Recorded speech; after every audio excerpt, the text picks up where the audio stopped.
Happy Friday, everybody. My name's Indy, and the gentleman next to me this time, that's Mr. Tom Haynes. He's a junior community and social media manager for Powell Group, IndieGameBusiness. And we've got Jay, the CEO of the Powell Group, the person that created this thing, and this thing is IndieGameBusiness. And we want to welcome Sam Stryker. He's the co-founder of Native Darkness. And we're going to be talking about immersive worlds, indie soundscapes, and also some business development stuff that's pretty important. So great having you on, Sam. Hey, happy to be here. I'm going to see if I can remember how to do this since it's been like a month since we've done one of these things. All right, Sam. Remember to unmute in Discord. Oh, that's right. See, told you. But while I'm following basic instructions, Sam, why don't you tell us a bit about how you got into the industry and then walk us through your career to this point? Oh my gosh. Okay, so basically we got started. So I was actually a music producer before I got into game audio back in the day. And at the time I had been talking with a couple of different local game developers because I was just interested. I was always seeing what was next. I was always trying to, just see where my career would go.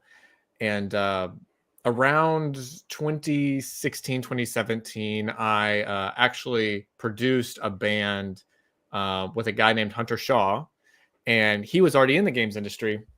He was partner and audio director at this company out in Sherman, Texas, which is quite a bit north from me. But he had some experience there.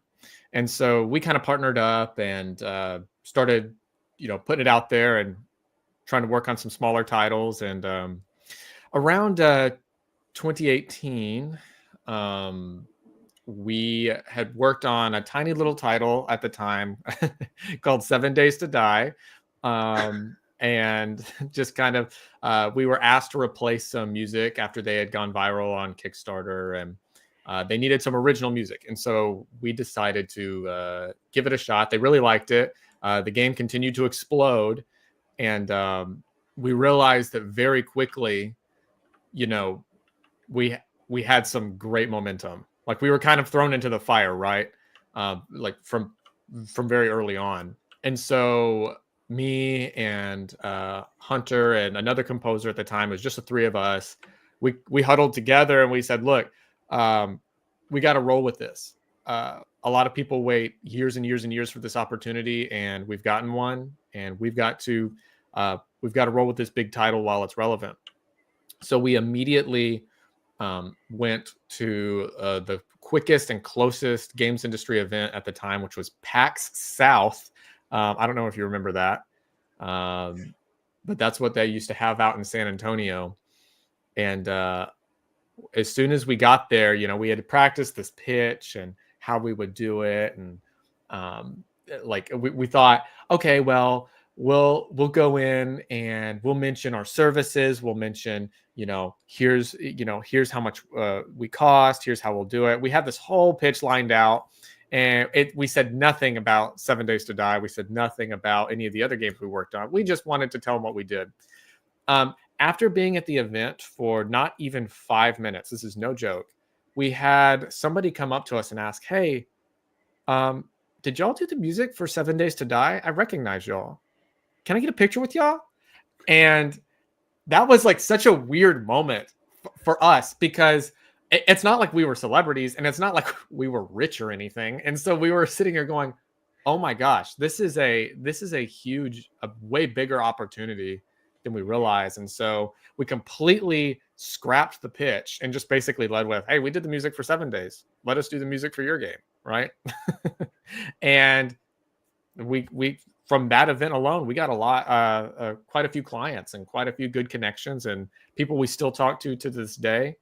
And then throughout the years, it's just kind of snowballed. It's not like we got this big game and then all the games we got were big after that. When you get early success, I think you kind of get misconstrued as to what you can expect, right after that. So it was a lot of grinding and a lot of screwing it up along the way and a lot of trying to figure it out. But it did snowball until, kind of where it is now. And then now we've got 11 full-time employees and then about a little over 20 part-time contractors that work for us. And we're constantly working different titles and a handful of other initiatives, as y'all know. So that's kind of the high level. All right. So you said something there that I'm sitting here taking notes. You said there were a lot of screw ups along the way. And Yeah. I think a lot of people don't understand that that's okay. That's going to happen. Oh, absolutely. So can you go into a little more depth? I mean, not specifics on what went sideways, but when things went sideways, why it was good, what did you learn from it? Yeah, absolutely. So first off, I mean, it ranges from everything. So the biggest the biggest things we learned along that way was customer service and really client retention. Like we learned, how much more important it is for us to just love on and serve the people who have already given us money to do work with them and to solve their problems and to add value. I think at the very beginning, we had a very strong client acquisition handle, and we really punted on a lot of making the customer feel like they're in Disney World, which later became part of our ethos.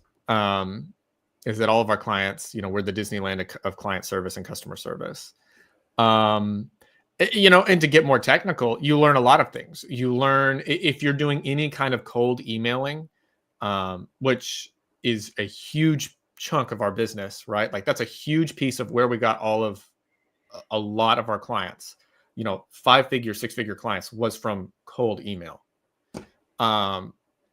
And that was really where I realized my big superpower was in that. But to do that, I had to learn what is DMARC, what is DKIM, what is email deliverability, how do you make sure you're able to see when they open and see when they click? What are subjects that get that ISPs hate? What happens when you get stuck in spam jail? How do you get out? When you screw up your IP address and you make people, the blacklists mad at you. Just that was a huge learning curve, because every door that you open when it comes to any kind of outreach, there's like 5 more doors behind it, and so cold email, you think, oh, this is pretty easy, but then you forget, okay, this is a brand new email address that, I'm just going to start sending a ton of emails to random email addresses I've never interacted with a brand new email address. That's not going to go well. It's a Gmail. It's not a link to my domain. So again, that's not going to go well. You're going to go to spam immediately. And also you're not leaving any kind of interest in your subject line. So people, it's like very obviously a sell. And you're not even including any way for them to see what your stuff, or qualify you, or you're not even saying anything to get interest. You're just saying, here's what we do, call me. It's essentially kind of like when you go to a convention and you put your card on the table and you just walk away, right? You're probably not going to get a call by doing that. And so that was a really big thing. And, and also figuring out the conventions, and figuring out, how do we do networking events? How do we optimize those to where there's interest and we're not wasting our time, and, we're qualifying people before taking them out to eat, and we're not, just offering, a free drink to people, but we're actually trying to, continue to, nourish leads and, move towards a close and, towards a deal. There was a lot of wasted time working with unqualified leads, or what I thought was nurturing was just hangouts, which they're not the same. And Why are they different? What's the difference between the two? A hangout doesn't move the needle. You're just getting bro time. It doesn't move you closer to a deal. It doesn't move you closer to money in the account. When I say you are nurturing a lead, it means that you are having conversations that lead to the next fruitful conversation, not just another hangout, right? So when we're working with clients, generally our clients are 6-figure clients. That's what we aim for. They don't need to be, but we've had 5-figure, 6-figure clients. Of course, when we started, they were a lot smaller, but so we know that it's not a one-call close. And if you think that's the case, you're going to be really disappointed all the time, because there's so many people you have to get through before someone's willing to write you a check for $100,000, $200,000, or $12,000, $15,000 a month, right? There's a lot of things there, and so when I'm having that first kind of discovery meeting, what I'm aiming for is, are they qualified in every way? I go off of BANT, right? BANT for sort, budget, authority, need, timing. If we've met all 4 of those and they're interested and they like me and they like what we're doing, we're going to book another call. So my job is to sell them on another call. If they're not interested in a call or they don't meet those 4 criteria, we are either like booking a follow-up, or we're pulling them out of the list, right? And if they consistently are unable to get qualified, and it seems like they're just never really quite a good fit, then it's just a hangout. It's not worth our time. I don't know if that makes sense. No, it does. And it's something that, I talk to my team about as well. Just saying hello or meeting up for drinks at a conference doesn't necessarily mean there's interest. And if there's not interest, then you're wasting your time. And there's your BD folks, and we only have a certain amount of time in a day. And if you're constantly spinning your wheels trying to follow up and talk to somebody who's never actually going to work out, then you're better off, doing something else. So it makes complete sense. It's hard. It's not always easy to see in the beginning, right? Yeah. And sometimes you just got to realize that there are friends and then there are leads. And it's always awesome when your leads your customers become friends. I love that. I feel like all my customers become my friend to some extent. And some of my best friends I met at conventions, and now we're like really good friends just because they've been clients and all of that. But sometimes they're just one or the other, and you've got to be okay with saying, yeah, when I'm done with my day, I don't mind hanging out with you. That'd be fun. You're a cool guy. And connections are good because then you have another person who's advocating for you. They're not worthless. But there's, if we're not signing a deal, I have to make sure to put you in that bucket. Yeah. When I'm doing business development. So once you get an actual client and we're done with all the, smiling and slapping on the back and everything that goes along with signing the client, they're signed. What does a project look like from a collaboration side between a studio and then, an external audio team? Because we know a lot of indies have internal folks. What does the collaboration process look like once it's signed? Man, it's actually pretty close, pretty similar to what it's like if you're working with internal folks. Once we're signed and once we're going, it's really at the pace of the developer, right? And how close they kind of let you in. Are they going to keep you at arm's length? Are they going to let you more into the fold? Are we integrating audio, or are we just, doing asset delivery? It's kind of a if what we aim for is to be in their communication channels and in their QA cycle, right? So a collaboration would be, if you have an internal Discord, we want to be involved in that. We're going to have a couple of team leads in there who are going to help, showcase progress, to ask questions. and to continue to engage with the team and make sure we're there. Sometimes teams we're working with have an audio director.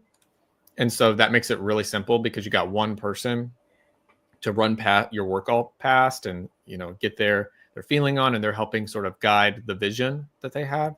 And sometimes you have more of an audio committee where you have a handful of people who that maybe the CEO really thinks have a really good ear for sound and music or both. And they want them to kind of be part of that, basically together be the audio, director, so to speak. And so generally we're going to have a channel with just them where we're going to run ideas past, and we're going to have, a semi-regular check-in. But really it's the normal development QA cycle, right? Like when we integrate a sound into the game, we clear that off the task, it goes to QA either bounces it back to us or they approve it, and then it goes to audio direction, and then audio direction will make sure we're kind of on the same page, and then eventually it'll get pushed. So I mean, when you're talking about running the QA, and at what point do you start integrating all this? Is this like an early in the project thing, or is this like midway through, later in the process? We prefer to come in for music. I actually really like coming in early because I like putting together the sonic branding quickly so that we can all kind of have sort of a vision to look at. And then everything can kind of continue to fall under that. That's if we're doing music and sound, right? For sound design, it's largely production and post-production. It's hard to do sound design in pre-production unless you need it to showcase something, or unless there's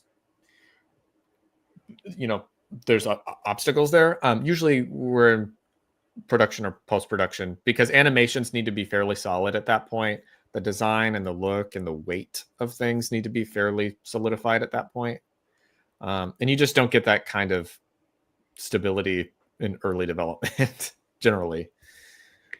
So a lot of the teams, especially in the indie space, you're talking like 6 people or fewer. Above that, you start getting into a little more specialized roles. At what point should where's that line between I need to go out of my internal team, or I'm going to keep someone in? Because in my younger days I thought, hey, sound is sound, and whether it's a sound effect or music, yeah, it's all the same. But I mean, that's not the reality. There is straight up sound design and all of these moving parts that have to go together. What size studio are you generally working with? Where does it make the most sense versus somebody having just one person in-house?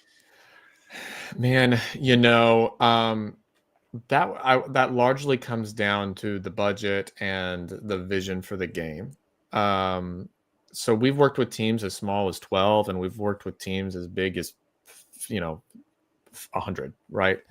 And so it's kind of I guess it depends on the vision and the budget mainly. The big benefit of having us, what I try to tell people is the benefit of hiring a audio studio versus having like a sound designer or just an audio dude in your or audio chick in your group is internal, is that we can all work in parallel, and we have everyone on our team is specialized, right? And while we have sound designers creating gun sounds, we can have 2 guys out in the field, 2 of our Foley artists out in the field recording special footsteps or special outdoor sounds that you need. And then we can have at the same time people working on integration, like all at the same time. And really one of the things that you have to keep in mind is your timeline, because if you have a whole lot of stuff, even if you have a long time, it's only one person and they only have 2 hands, at the end of the day. And so that's really important to me.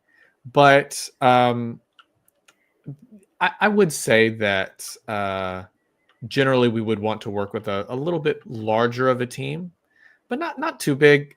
We like scrappier teams that are well funded, clearly, but we like scrappier teams because I feel like there's so much more room for collaboration rather than getting stuck behind a process, if that makes sense. But generally, if you could average the size, I'd say 30 to 50 is probably the average size team we work with. That's a pretty solid team. I mean, that's a big group. Yeah. But in today's day and age, when a game costs, they're going to put out a Spider-Man game that cost $1 billion. I'm trying to think like, okay, well, we're we're still pretty small, right? But we've done smaller. I only need 1% of that. We're good. That's fine. That's what I've been saying. I can't wait to see what we find out the next GTA 6 budget was, because that's going to be absolutely nuts. One of the good things about you all is you offer, different packages, different things for different size. I mean, because is your Humble Bundle live yet? No, not yet. Well, so right now that's kind of so let me just go into the whole thing here. So we have in 2023, we something kind of, I'll tell you kind of the story of this, right? I might be jumping the gun, but I'm just you're good to it. So in 2023, early 23, we had a bunch of clients. It was really good. We were feeling really great. And then in March of 23, we lost most of them due to funding, like within 2 months. And that was super scary. Around the same time, my wife was going through some health issues, and so she had to step down from her job, and so I was kind of like, well, we got to figure it out, right? There's not really there's nothing I can't not make it at this point, and so me and my team decided to create this small little project called Ovani Sound. And basically it was just to sell. Our vision behind it was to offer the same quality that we had offered all of our clients, but to anyone who wanted it at a much more affordable cost, non-exclusively, right? So we wanted to create a royalty-free library. And so around the time when the games industry was collapsing, which is what at the time I didn't realize was happening, we created this little thing called Ovani, right? And we got it going. Humble Bundle was interested in it, and they were the ones who also kind of seeded the idea. And we worked together and created a bundle, and we were like, okay, we have to make this exact amount for us to make it to at least our next sale, right? We had a number in mind, and we're like, we have to make at least that amount, like, exactly. And when the sale was over, we made exactly that amount plus maybe $200. And so it was like, yeah, it was insane. So, I was like, okay, well, someone's looking out for us. We definitely got something going there, right? And so we're like, well, something's working, right? Something was working. And so we did another sale with them, and we did almost triple what we did the first sale. And we were like, okay, time out. let's talk for a second. And so we hired even more people, and we said, we need to go all in on this. It's the same sort of mentality we had once we got the 7 days contract. We said, we got to run with this. It's hot. People are liking it. And I don't want to miss out on this opportunity.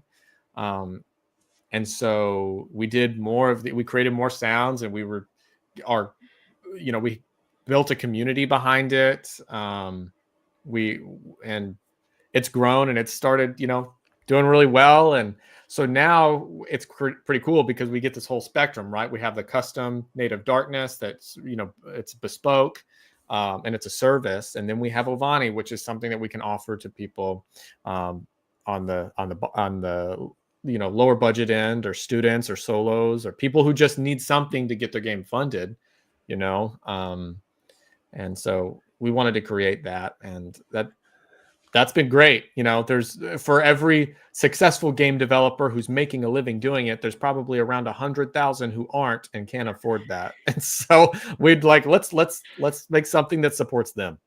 And is affordable. You got a shout out from a client on the Discord server. Joko Racist says, I'm very appreciative of Ovani Sound. Have gotten quite a few packs, and the weekly Wave 2 Black Friday bundle Encore 2024 was so huge. Was my first introduction to it via the dev sharing the deal on YouTube. So, oh my at least gosh. effective. You've been effective for one. That's one. Oh, that's good. At least one, right? One. At least. That's awesome. Absolutely, that's great. All right, so we're starting to get some of these in, and I'm Okay. I want to go with the fun one first, because I've said this before when we've had sound designers on. It's like, what is it? One of the sounds from Star Wars was them putting cellophane over a toilet and thumping it or some shit. Yeah. What is the weirdest object you've used to make a sound? Okay, so we have done the class. So we one time stretched a slinky across our Foley studio in like between two metal posts. We put a piezo mic up against it and we hit it with a drumstick, and it makes this really like kind of sound. It's very sci-fi. It's kind of cool. Did you know it was going to do that, or do y'all just like sit around, have a beer, and go, "Hey, let's string a slinky up and hit it"?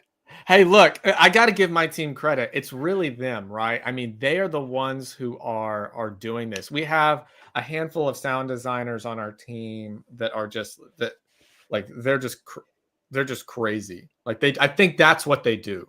Like I don't. I do remember, I'm like you. I just send emails all day and then sit on podcasts. But I got people who actually do that. They just sit around. They smoke. They're in other countries too, so they smoke cigarettes, and they're just like, what if we did this? They put it. They nail the slinky between two posts and then put a little mic up against it, and it makes a crazy sound. And then they're like, well, what if we add reverb to it? And the other thing is, a funny story is, that we tell a lot, is throwing a gun on the ground. That was a sound that we were asked to make a while back. And, to everyone's surprise, when you throw a pistol on the ground, it sounds terrible. It does not sound like what you think it sounds like in movies. It sounds like you're throwing a coin on the ground. It's not, you cannot make it sound good. You know what we ended up using is a lamp. We threw a whole lamp. We threw a whole lamp on the ground to make that sound. And that's part of what we realized. And again, I go back to, we're very strong on ethos and culture. And one of the things within our, kind of deep ethos behind sound design is, and what we always aim for and what we really push for is, you need to create the sound that somebody, what somebody thinks something sounds like, not what it really sounds like. Well, see, now I'm just curious of what the default sound for throwing a gun on the ground sounds like, and what it sounds like when because you're right, you do. It's like if you use the authentic sound, somebody's going, oh my God, that sounds horrible. That's what it really sounds like. The worst, Jay, is when you actually, so I won't say who, I won't name names. It's just funny. We've done this before where we will do something like that, and then we tell the developer's like, oh, this is awesome. This sounds so good. And then we tell the developer, like, oh, yeah, well, we threw a lamp on the ground. That's how we got that. And they're like, it sounds bad now. I don't like it. And I should have never told you. Why did I tell you? You loved it before. I knew, and so the joke is like, just maybe don't always tell them how they did it, but jokingly, because I think it's almost like after you hear it, you can't unhear it. Yeah. But no, most of the sounds that you think you hear are extremely boring, or they hurt your ears, right? It's like turning a faucet sink. Have you ever, those are like squeaky and terrible. Those don't sound good. Those, like, you don't want to put a mic up against that. That's like make you cringe. And so but do they want to hear the sound of like two pieces of brass that's like really lower and easy and warm on the ears? Of course, that's way better, but that's not what your sync sounds like, but that's what you think it sounds like. Well, if my sync sounded like that, I would get it fixed. That's the Yeah. I don't need it squeaking at me. Yeah. Here's another one. Which genre gives you the more unique ways for new sounds or instruments, sci-fi or horror? Which genre gives you the more unique ways for new sounds or horror? Really? 1000%. Why? Oh yeah. So we have an apprehension engine, right? And that's if any of y'all don't know what that is, go just Google apprehension engine. That thing is insane. But it's basically just like a box with knickknacks and toys and things on it. And you can hit it with a bow. You can scrape it with a coin.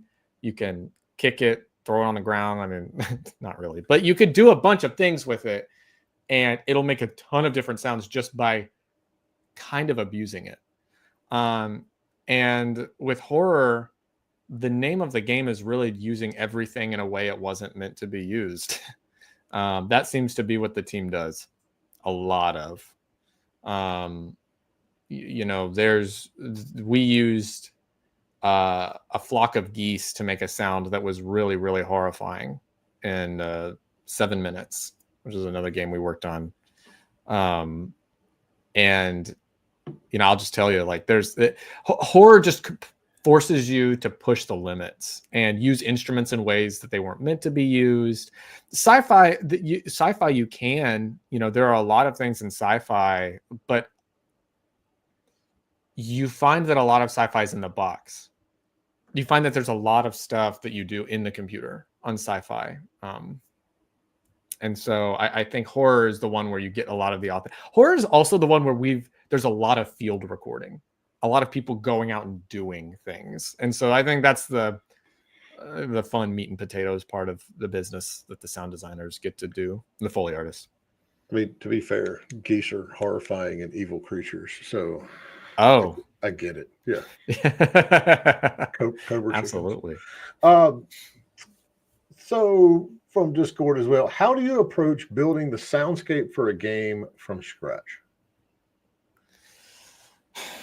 Okay, so lightly touching on this earlier, generally, if we're talking about the entire music and sound package for the game, generally what we're doing first is coming up with some like key motifs for the music.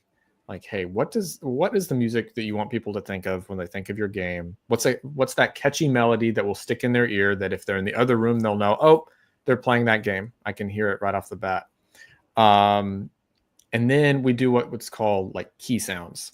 So I know earlier I said that sound design is mostly production and post-production, but there's a couple of exceptions to that. And I would say for key sounds. So every game should have a selling point, like a key selling point, and a thing that makes it unique and something that's like part of their unique identity of that game. And we try to work very early on what those sounds are, because most likely they're going to be used in promotionals, they're going to be used to fundraise, and they're going to be used ultimately just to get people stoked, right? And so we'll start with that stuff. So music, key sounds. And then as the game continues to progress, we're going to start working with character. We're going to see like, how can we make the people and the first person sound good? And then how can we make where you're at sound like where you're at? And that's very subtle, right? So like, even an apartment has a loop, right? An office has a loop. It's not silent. It's not just outdoors and the beach. It's like there's subtlety as to where you're at. And so we'll do ambience, and then we'll start pushing through with just normal sound design as it comes in, really. And that also depends on what's being delivered to us by animation. That's a good point. I mean, I think a lot of folks, myself included, don't really think about ambient and the loop in an environment until you're outside. But yeah, if you're inside in an office, an apartment, in your house or whatever, and everything was dead silent, that would be creepy as shit. I mean, that's like... We have used that. We have used that as a technique, but it's to do exactly, it's what you said. It's terrifying. You don't want to go into somewhere and it's silent, you know? Well, I had a 6-hour layover in Houston the other day, so I would argue that there were times I wanted to be somewhere silent. That would have been fantastic.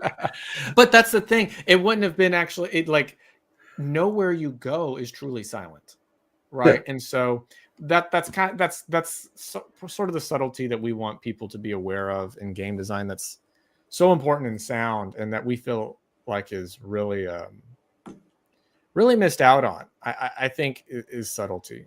And I think that's one of the reasons why it's easier to hire a team than to hire a single person, because it's really easy to get lost in those details.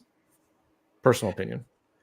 So for indie teams that have very little budget, if budget at all, sometimes, what is the most cost-effective way to get some high-quality sound design? Ovani Sound. Perfect plug. There you go. Let's put that up there. There you go. Well, yeah, but in all reality, I would say find yourself some good resources. There are so many free resources on YouTube. There's a ton of, really cheap, packages of products that can help you out. One of the things I tell people is if they want to reach out to, our customer service team and just tell them, hey, this is the kind of game I'm working on. This is how much money I got to spend on sound effects. What do you recommend? They'll put together a package of sound effects that we think would fit really well. And we'll probably even recommend some others from other libraries if we need to. But I would just start if you're on a free budget and you have no money. Freesound.org is incredible. I'll give them a plug. I mean, they're awesome. You're gonna have to trudge through a ton of terrible sounds, but there are a lot of good things in there. And ultimately, you just have to keep in mind that sound is going to take an investment of your time. It's not just putting it in the game. It's not an afterthought. You have to put it in your brain that it's going to take time. We argue that it's half of the experience, but gets like 2% of the attention.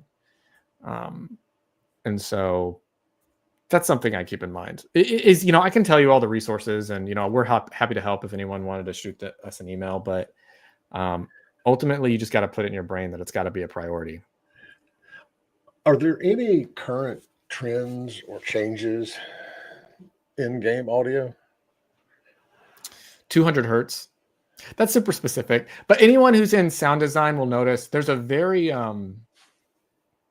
there is a trend of pushing like the lower midsection of the audio frequency spectrum. And it's very liquidy sounding, and it's very warm sounding. There's, that's the biggest trend that I see right now. And so we're, one of the things we really try to do is be ahead of that stuff. I will also say that ray tracing, ray traced occlusion is just now sort of really becoming something that indies are adopting, which is huge. And I feel like that should have been a thing a long time ago. So, shameless plug. What is that? For those of us who are completely ignorant of No, anything, it's all good. Yeah. So that's basically if I go out that door and talk, I sound different. If I go and bang my head against the wall out there, I'm going to sound different.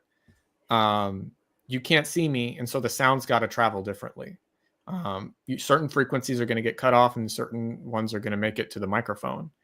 And so audio occlusion in the simplest terms is basically what does sound like as it becomes occluded or moves around in a space, in relation to the listener. Does that make sense? Yeah. I mean, I'm learning all this stuff anyway because I'm old and I just had to get hearing aids. So it's a whole part and parcel right now.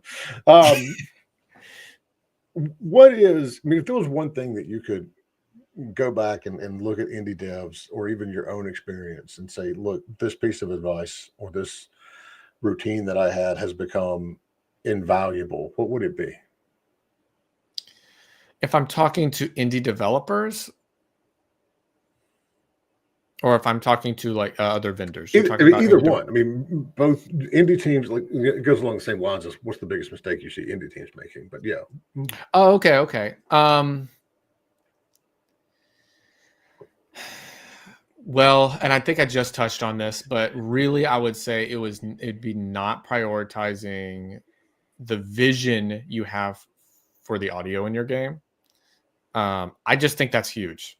Obviously, I'm biased. This is my entire career, but the whole reason we founded our company was on this idea that Hunter and I were really frustrated by how not prioritized audio was, and how it always seemed to sort of be an afterthought, and it seemed to feel like it wasn't a thing that needed the same amount of love and affection as the other parts of game design.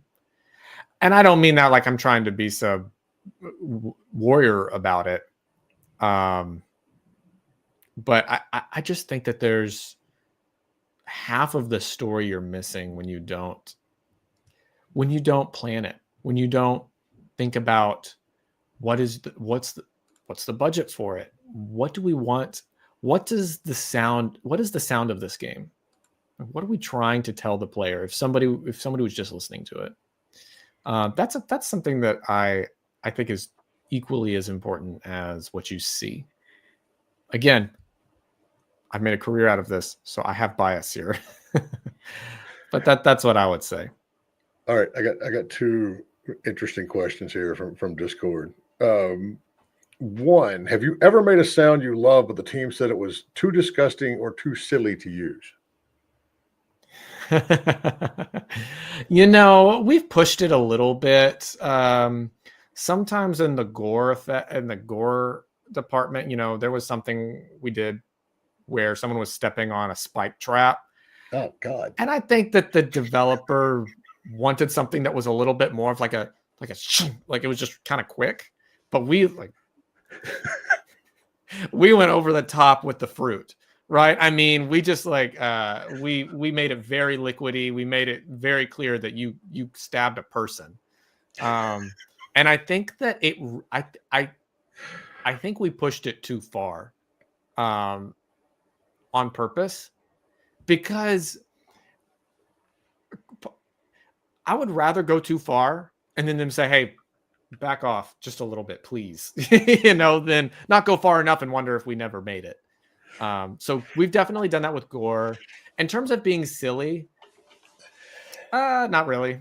That's a good question, but not really with that. Is it a bit like the story of Christopher Lee correcting? Can't remember what his name is. The guy that Peter Jackson. Correcting Peter Jackson. This is what it sounds like to murder someone. Yes, exactly. Like well, this is what it actually sounds like. We've actually stabbed people in the feet with these spikes, so we know what it sounds like. You have to, really. I mean, yeah, if you're going to be authentic, Yeah, it's like that's part of it. That's how we christen people into our company. We tell them you got to take a flesh wound. Well, here's one. Pebs has been practicing her crow calls today. So oh, perfect. Yeah. Awesome. Send in your resume. Send in your resume. And if I don't see crow calls on that resume, you're not getting a call back. You can't steal Pebs from me. I need Pebs. Okay. I'm sorry. Oh, there was another one. Where was it? It might have been in the other disc. Oh, yeah. Have you ever accidentally scared yourself or someone else while testing a sound effect?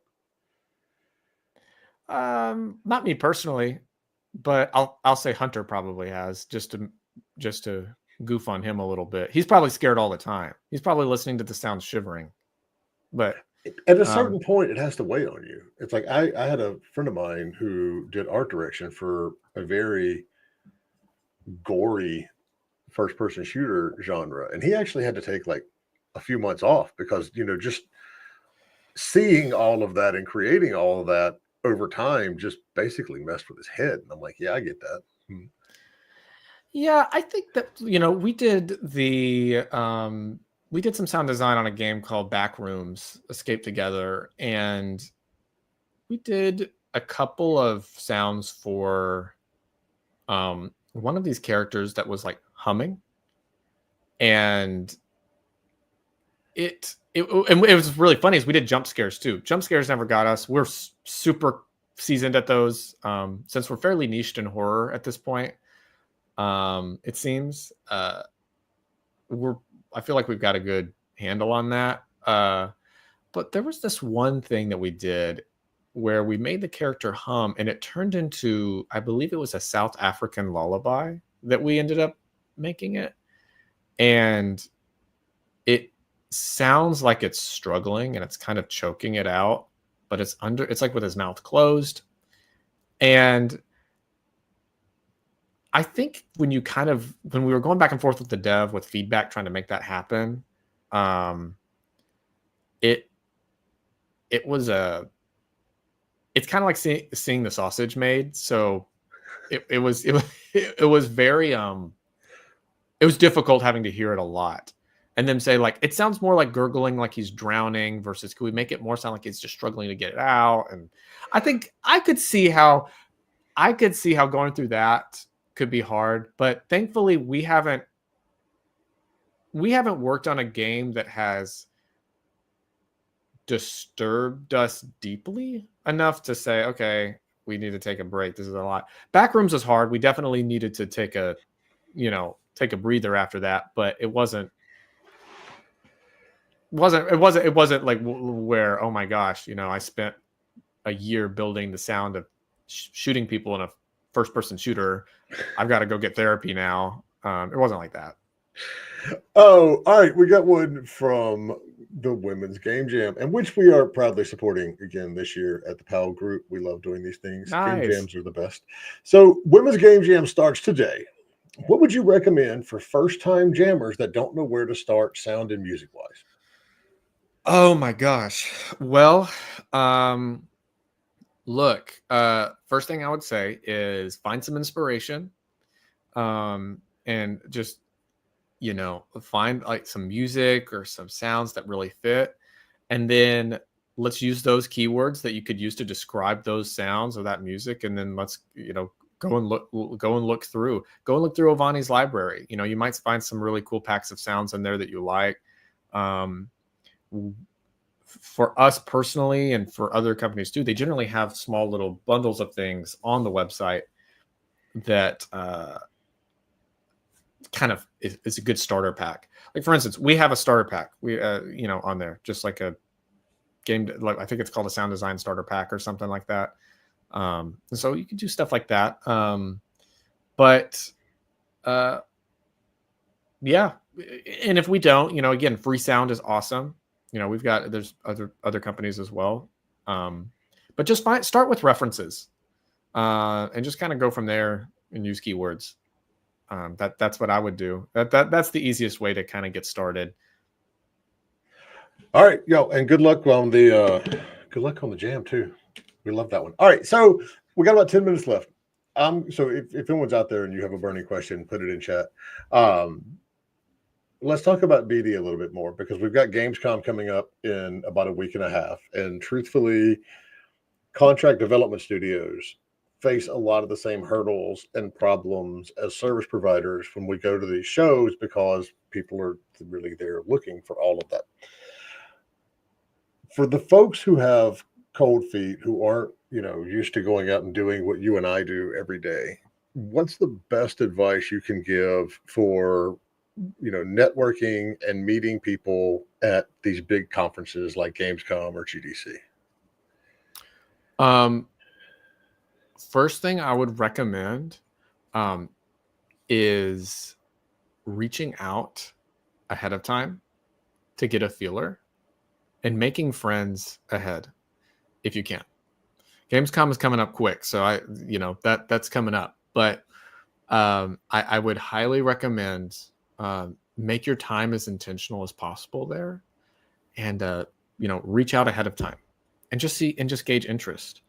A lot of times people don't want to talk to us because they say, yeah, well, we just don't need what you're offering right now, so I don't want to make time to meet. And I have to stop them and say, well, look, we're not booking for right now. We're booking for next year, right? We're booking ahead of time. We need to, and we want to make sure you stay ahead of it as well. So let's meet and let's talk so that when the time is right, we can get moving without skipping a beat. If you can't reach out ahead of time, like if the event's coming up or it's a last minute sort of thing, I would just recommend going out there. Start with, and just start talking to people. If you've never done it before and you're just new, go in there like you're a new person and just start talking to people. Start talking to people at the booths, And if you're struggling, I would also highly recommend you take someone else with you. If you're pitching your own service, like you are a solo person, take a friend, and buy them lunch, whatever. If you can get them a ticket, take someone else with you, because it's really easy to start when you have a second person with you to kind of bounce the conversation with. And maybe that other person can play the games while you get to talk to the developer. Maybe that person can interject when they have a different opinion to kind of give you a chance to respond. But if you are cold and you've never done an event before and you're going to Gamescom, you have nothing to be worried about. It is a ton of fun, these events. Go and just start talking to everyone. Just start talking. Don't go and just leave your card and walk away. Those end up in the trash. Go and make meaningful connections with people and show them how you add value. And also a huge thing, I'll say this, be intentional with them when you meet someone. Tell them, well, awesome. Are you available a couple weeks after the convention? And get your phone out and start and telling them, I'm available. I'm free this day. Are you free this day? I'd love to follow up on this and talk more about this. Right. And just say, we could get on a phone. I'd love to hear more about what you're creating. I'm getting excited for it too.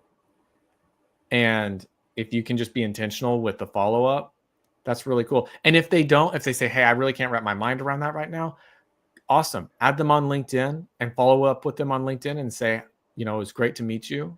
It was really awesome. And just keep that ball rolling. Just make friends. You're a new person. If you're just getting into this, just go start talking to people. I haven't been on the floor at GDC in many, many, many, many, many years, but I do know at Gamescom, one of the easiest access, for someone, especially in the industry. It's like, talking to everyone sounds like a nightmare for, the neurodiverse crowd, and our entire industry is neurodiverse. So that's one thing you have going for you. Sure.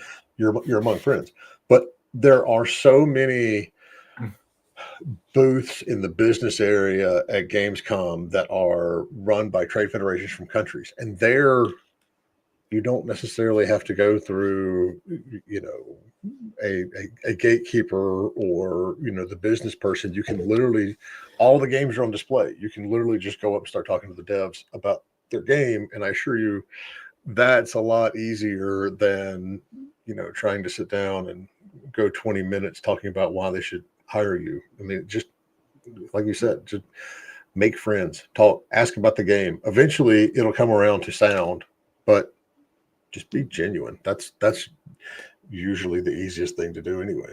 And if you can't get in touch with the right person, because a lot of these events, you'll realize, and Jay, you know what I'm talking about. When you go to these events, a lot of times the people on the floor they're not the people with the authority, right? They're not really the people with the money. And so, but those people are still important. And if you can even if you go and talk to someone, they're like, yeah, our CEO isn't here. He's at home and, or on the beach somewhere, that's an option. Right. I'm still figuring out. I'm still trying to find, trying to figure that out myself, but make friends with that person. We've gotten clients because we made really good friends with a random marketing person at the event, and we just became good. We saw them at like 3 or 4 events in a row, and every time I said hello, I fist bumped them. And then whenever a need came up and they hear it, like they hear any whisper of a need, I'm their person. Like he's going to put my name in. He's going to say, hey, no, put this at the top of the list. Right. And that person has nothing to do with audio. They have nothing to do with the development, but they're just there. That's another person advocating for you. So even if the right people aren't there, go and make friends and make one friend that you can run into every time. And you're like, hey, I didn't know you were here. Like you see them at all the events. Right. And, fist bump them. And so have as many conversations as you can, and then just have fun. That's really the name of the game there. And don't try to do BD at the parties. Nobody wants to do it. They're all half lit and it's loud as shit. So yeah. That's like the worst. That's like the worst scenario. All right, Sam. This is your chance. Plug what you want to plug. Man. So plug anything. Yeah, well, I mean, I would think you want to go with Ovani or Native Darkness. Kidding. I mean, but if you want to go with, Ben and Jerry. I am creating a hot sauce brand right now, so I can Yes. start talking about that, right? Yeah. No. Well, this is what I'll say. Anyone who's listening to this and they don't have a big budget for audio or sound, that shouldn't be a reason why you aren't able to have the AAA quality that you want. And if that's the case, check out Ovani. We're really cool. That's OVANI. Ovani Sound. Just look us up or ovanisound.com. And we have a ton of products on there. We're always running sales. We're always running deals. We're probably going to do something really big on Black Friday. For anyone out there who's looking for a more bespoke solution and, you liked the way that I sounded, even though I talked a lot, reach out to me, over at Native Darkness side. We'll create a whole in-engine tool set for you, and we can create the sound of your brand and make what's in your head come out of your speakers. That's what we're all about over here. Upgrading interactive experiences, giving it the attention it needs. Whether you're indie or small or you're big and you got too much money to spend, we're here for it and we want to help. I love that. That's your tagline. We'll make what's in your head come out of your speakers. I don't know. When you're focused on the horror genre, that could be a little creepy. Oh, we change it for horror though, because what we tell people is it doesn't come through your speakers; it comes in under the skin. Oh, okay. Ooh, that's creepy. Yeah, that's good. Also, join their Discord. There's a link to their Discord on the Ovani Sound website. Yeah, join our Discord. If y'all are interested in what we do, please jump in. We'd love to have you there. We got a lot of cool people. We'll celebrate your games. We want to see what you're making. Come in there. We'll advocate for you. Yes. Thank you so much, Sam. This has been awesome. Thank you for your insight into biz dev and all of this, some little tips and tricks into sound and helping out indie devs. We really appreciate it. What we've got coming up here next month? We've got the next Indie Game Business Conference in September. God, that's soon, Jay. Yeah. Are you ready? No. Yeah. Feels good to get ready for Gamescom. Dude. Yeah. No, and this is all about running and funding an indie game studio. So that's going to be awesome. I'm excited for this one. Thank you all for coming and hanging out. Make sure and check out all of our links at IndieGameBusiness.com. Join the Discord. It's super easy. It's not a bunch of numbers and letters. It's discord.gg/IndieGameBusiness. And we will see you. We've got somebody next week too. We got Larry Cooperman next week. Larry's here. Larry. He's gonna end up with a 6-time jacket. Is that what he's at? 6 times? I stopped counting at some point. Yeah. Yeah. We're gonna have to start giving out smoking jackets like they do at Saturday Night Live. Beautiful. 5-timer club. All right, Sam, stick around for a second. For everyone else, have a wonderful weekend, and we'll see you next Friday. Thanks for having me. Yep, I'll be here.